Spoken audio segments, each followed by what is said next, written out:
পরে গেলাম বাসি কাজ করে। By the way good morning.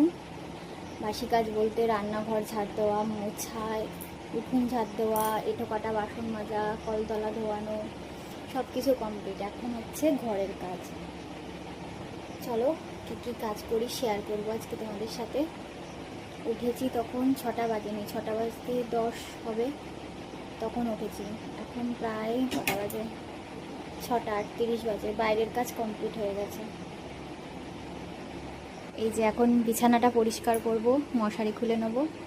কালকে রাতে কি হয়েছে ঘটনাটা বলি। কালকে রাতে হয়েছে কি, আমাদের বাড়ির পাশে একটা সাপ পাওয়া গেছে, চন্দ্রপোড়া সাপ। দিয়ে আমার এত ভয় লেগেছে, এতটা ভয় লেগেছে। আর কালকে সাডেনলি আমার ফেসবুক ফিড ও সাপে ভরে গেছে। মনে হচ্ছে আমি সাপের জগতে চলে গেছি, আমি একা মানুষ আর বাদবাকি সবাই সাপ।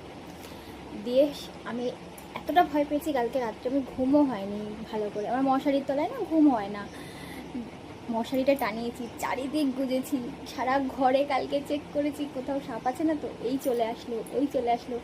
বরকে ফোন করে বলছি এটা করতে হবে, ওটা করতে হবে, সেটা করতে হবে। বর বলছে পুরো মাথা খারাপ হয়ে গেছে সাপ সাপ করে। এখন ঘর দোর পরিষ্কার করে নিয়ে এদের মজার ঘটনাটা শেয়ার করলাম আর কি।